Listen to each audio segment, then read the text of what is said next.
Hey everyone, welcome back to Let's Play Civilization 5 Brave New World as France.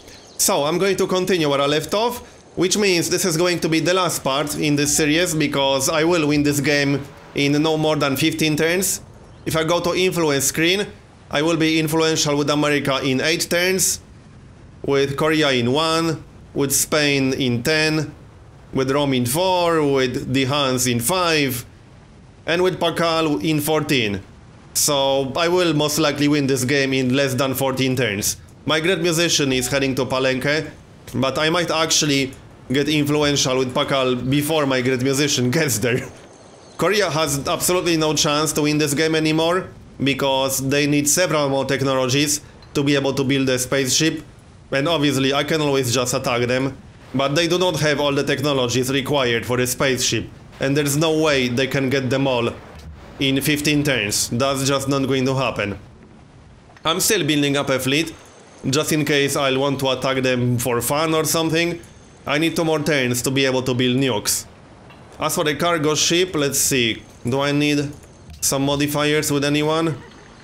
Shaka, England, Rome. These are kind of irrelevant. I will be influential in a few turns. I do have a trade route with America? No, apparently not. Okay. Let's get a trade route with America then. That's going to be how much gold? 20 gold per turn. Okay, not bad. Now I should get influential with America even faster. Yep, in 6 turns.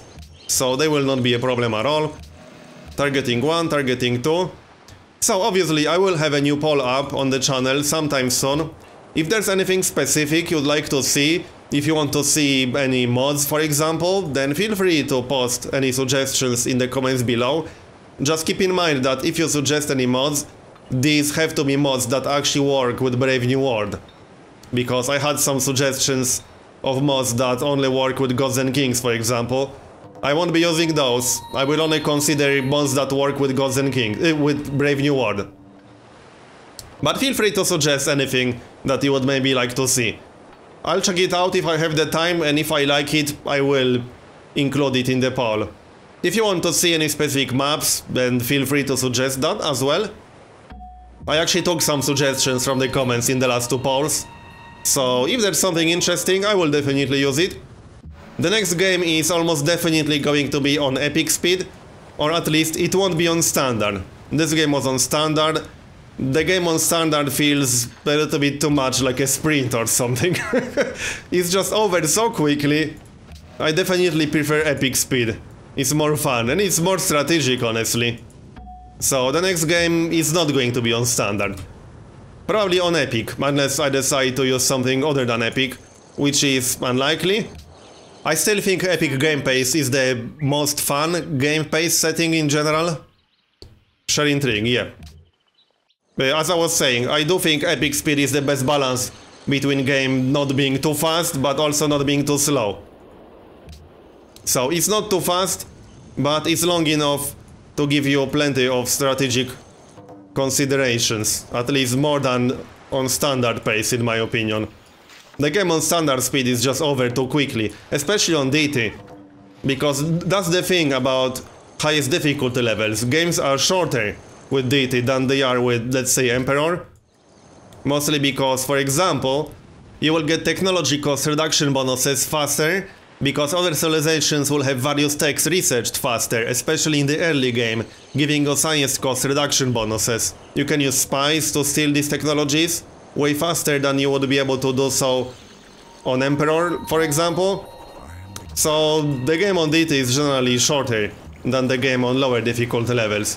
Not to mention the AI can actually win between turn 300 and 350 on DT quite easily. So if you want to win, you have to win around that time. Because if you don't, you're just going to lose that game. What was this caravan? Oh, that was food for Paris. I don't think I need that anymore, honestly. I think I would prefer the gold. In fact, yeah, I would definitely prefer the gold. 20 gold per turn with a caravan, that's pretty good.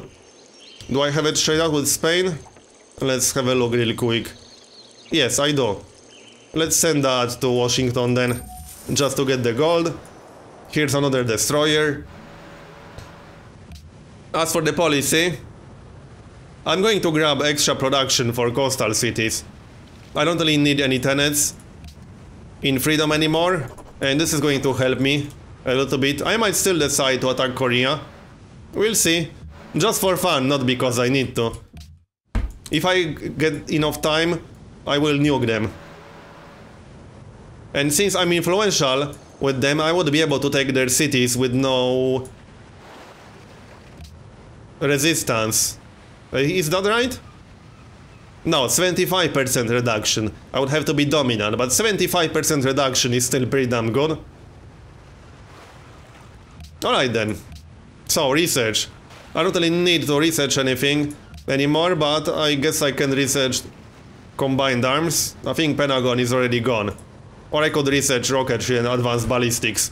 Or I could try to get satellites before this game ends, but I don't think I'll get a chance to do that. Nope, I don't have any more research agreements. Would you be interested in a... So it's very unlikely that I'll actually get satellites before this game is over, unfortunately. So we probably won't find out whether there are any more natural wonders on this map or not. I was actually kind of curious. I only found one natural wonder in this game, which is Mount Fuji, as you probably remember. I'm a little bit surprised that there aren't any more natural wonders. I expected to see at least the Uluru, for example. So yeah, I don't know. This is the only natural wonder in this game. At least the only one I found. I built Circus Maximus in Paris, just in case.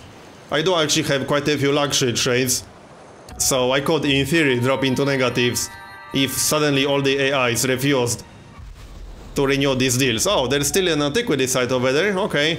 I won't really have the time to grab it, but if I had more time left in this game, I definitely would. So another great work. Let's move that to my capital, if I can. Oh, it's already in my capital. No, it's not, but I don't have any more slots in my capital, okay. Right, I'm just going to park near Seoul. Where is he going with this rocket artillery? With a few nukes, I could probably take that city in one turn. I could see that happening quite easily. Right, I don't need an escort for my great musician, not that I really needed it in the first place.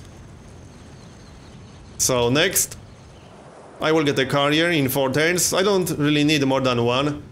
I can get 2 flight deck upgrades on my carrier, and then I could bring up to 4 nukes if I want to pass on fighters and bombers. Yeah, whatever you say, dude.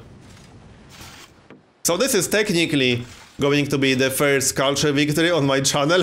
It might be the last, because it's not the playstyle I favor, as you probably know.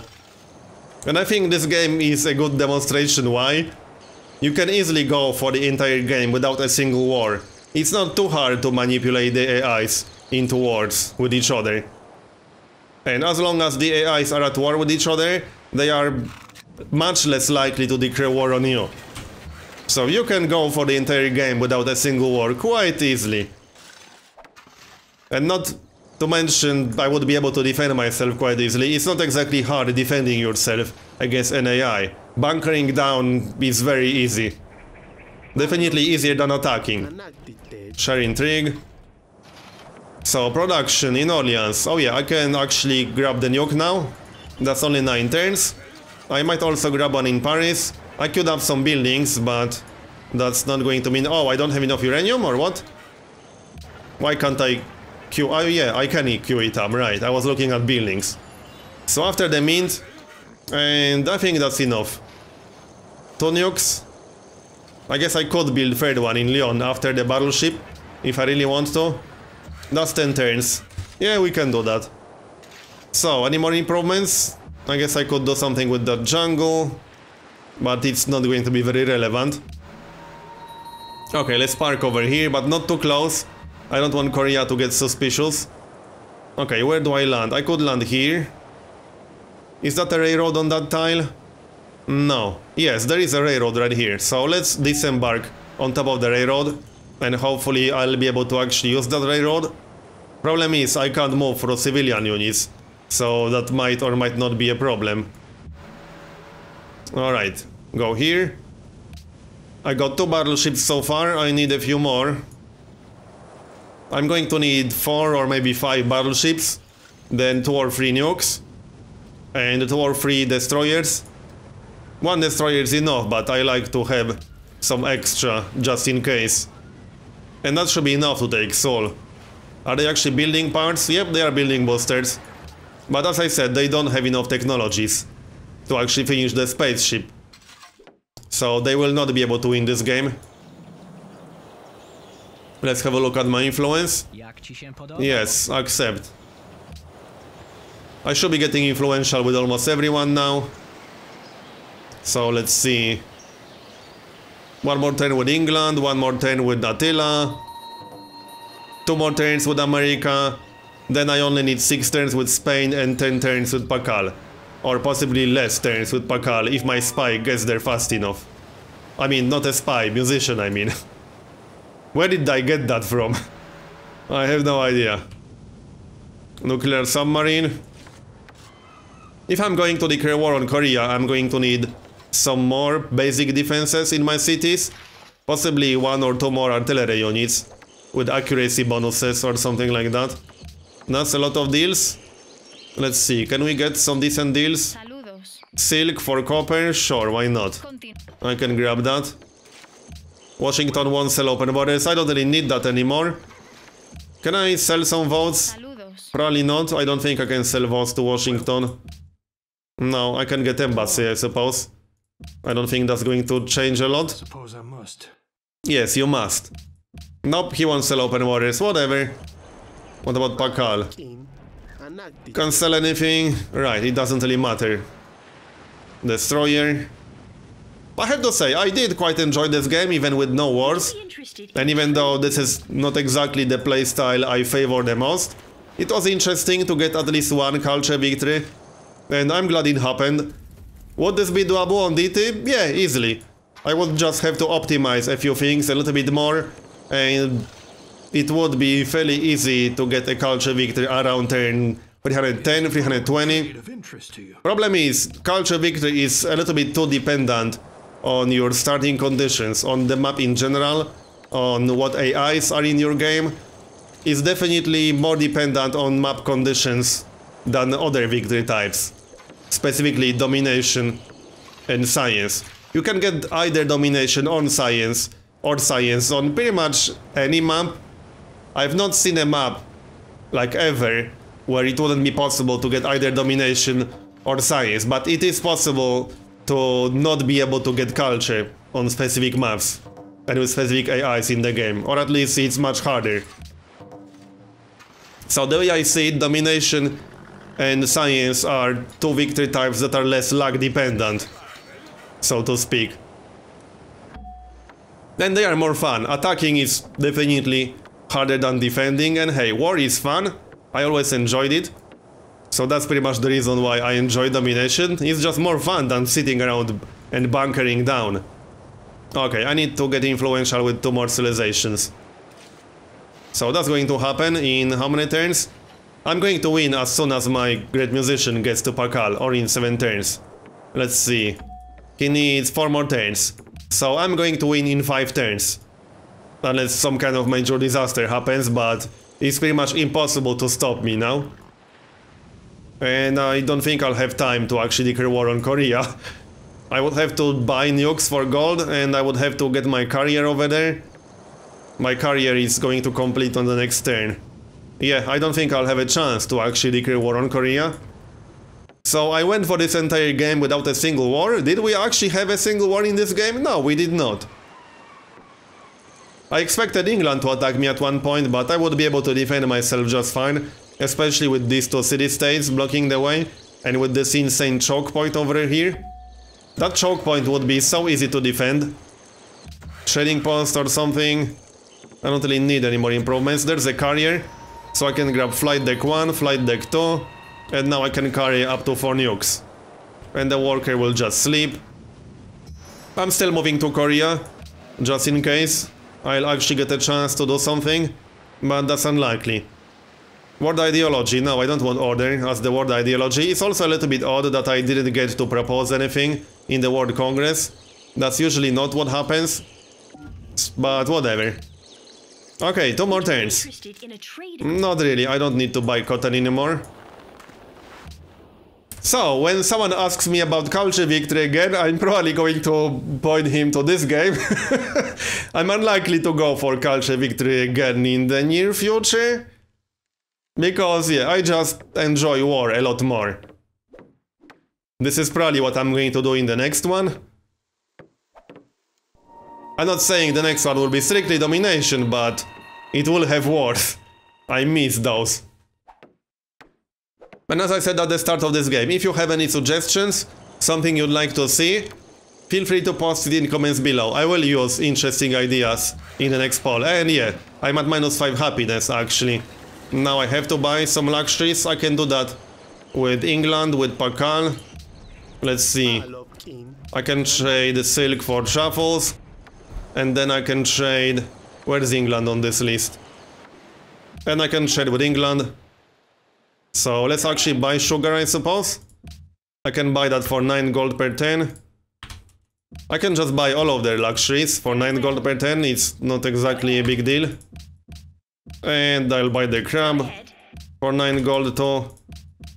And there we go, we're at +11. I actually didn't even build those in most of my cities. As you can see, they are still available. So another battleship. Targeting 1, targeting 2. I think I have 4 battleships now. Combined with some nukes, this would probably be enough to take Seoul, but I'm actually about to win this game. I'm going to win this game as soon as I get influential with Spain.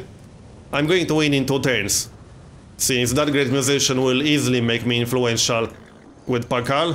That's 5,000 tourism. That's a lot of tourism from that one guy. Oh hey, I actually got an artifact from here. Interesting. Can I move that to my capital? No. Okay, it will stay... Oh no, it is in my capital. Right, 553 base tourism. No, I would not give you 900 gold for free. Are you crazy, woman? That's not even a trade. That's just charity. So, give me my turn already. What again? Yeah, whatever you say, dude. It's a shame I won't get to use these nukes. I could technically take a loan. Revolution! America flipped to freedom. It's funny, I'm spreading freedom to America. Sounds legit. But hey, it happened. So Spain will be the last civilization I'll get influential with. I didn't actually predict that happening. So, tourism bomb. 5070 tourism. And that will make me influential with Pakal easily. Yep. So I'm actually influential with everyone now. But there's no victory screen yet. I guess I have to end this turn to actually win. That's interesting. I didn't know that you don't actually win instantly when you get influential with everyone. So that's turn 337. It could have been done faster if I optimized some of my moves a little bit more. This was technically my first culture victory above Emperor, so it was interesting to do. I would definitely change some of my priorities in this game if I were to replay it with what I know after playing it. So, did we win yet or what? I guess I'll get culture victory as soon as my turn starts. Yep. Come on. How many technologies does Korea have? I should be able to check. 75, so they do not have enough technologies to even build all the parts. They would need at least 2 more, I believe. And how many parts did they actually build? Not that many, I don't think so. They only built 1 part, so they are slacking. And there's the culture victory. You have achieved victory through the awesome power. So, let's have a look at demographics, at the ranking. And we'll go through the replay. Using the map. Poets will honor you for as long as beauty brings. So, switch to the map. And we'll see how everyone expanded. So this game was actually quite well balanced in terms of starting locations of all AIs. Shaka was a little bit isolated right here, behind the city states. But the spread was actually quite nice. I was quite isolated because of these city-states. England was my only real neighbor for this entire game. So if I started, let's say, in the middle of Asia, this would probably be harder. But it would also be a little bit more interesting if I had to fight Shaka. Yeah, Rome and Korea got a pretty big border with each other fairly early. Yeah, Korea spammed a few cities right here. That's where their cities were. I think Attila actually took 1 or 2 cities from Korea. Or did he? No, apparently not. Yeah, Korea was just a little bit too ahead in technologies. So neither Rome nor Attila could have threatened Korea because of the technological gap between them. It was just not possible. Spain spanned some cities right here. And that's pretty much it. Nothing groundbreaking to see here. I knew roughly what happened in this game. So that's it, culture victory on Immortal. I will probably keep using Smart AI mod. This game wasn't really a good showcase of the mod because we didn't have the wars. But either way, I hope you enjoyed this game. I know I did, so thanks for watching, and I'll see you next time.